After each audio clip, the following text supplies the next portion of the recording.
Hi again, welcome back to Beautiful British English, where we give you bite-sized English fluency lessons.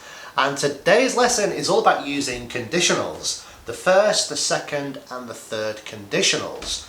These can be tricky, but if you would like to learn a very simple method of learning how to remember the grammar and how to use these three conditionals, stick around.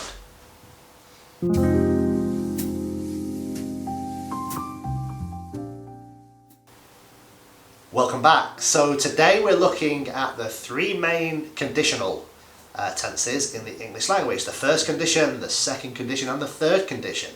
The third condition is the condition that most of my students struggle with. And today I just want to introduce you to a very simple and easy way to remember the grammar of the third condition. And I'm also going to give you some really good examples of how you can use it effectively straight away.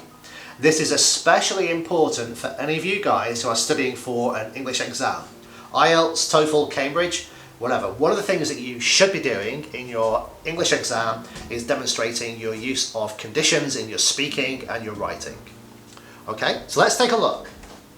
The first condition, which I'm sure most of you guys should be very familiar with, is in the present simple. So if I have, for example, and the second part of our condition is simply a future form of will. So if I have, then I will. Okay? You with me so far? The second conditional changes from simple present to simple past. So instead of if I have, it becomes if I had. The second part of our condition changes to a modal, would. Yeah? The third condition, and this is where the grammar is going to get a little bit more complicated. The third condition requires us to use the past perfect. Yeah? I can feel a lot of you thinking, oh my god, the past perfect. But here's a very easy, simple way to use the past perfect. Have, had, had. Yeah? Simple present, simple past, past perfect. Have, had, had. The second part of your third condition becomes would have. So this is a very easy and simple way to remember how to use your conditions, and it's a great way to practice. Yeah, you don't need to change this verb to use these conditions effectively. All you need to do is just remember have, had and had. And you are pretty much guaranteed to be able to use the three conditions effectively immediately. Okay, let me give you some examples of using the first, the second and the third condition to talk about time, money and opportunity. Just to show you how easy it could be in your IELTS speaking exam. If I have the time, I will go to Australia. If I have the time, I will go to Australia, talking about the future.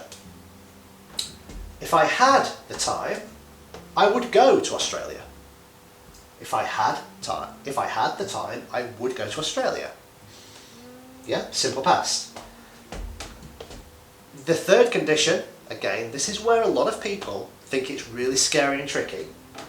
If I had the time, I would have gone to Australia. If I had the time, I would have gone to Australia. Simple. Money, we can do exactly the same thing with money. If I have the money, I will go to Australia. If I had the money, I would go to Australia. Third condition, if I had the money, I would have gone to Australia. Yeah, opportunity. If I have the opportunity, I will go to Australia. Okay, do you see how simple it can be to use all three conditions to talk about time, money and opportunity? Yeah? This is a great skill for you guys to practice and to start demonstrating at school, at university, at work, but like I said, particularly for those exam situations. All you have to do is remember have, had. Yeah, and the third condition is easy if you just remember had. How easy is it to remember those two words?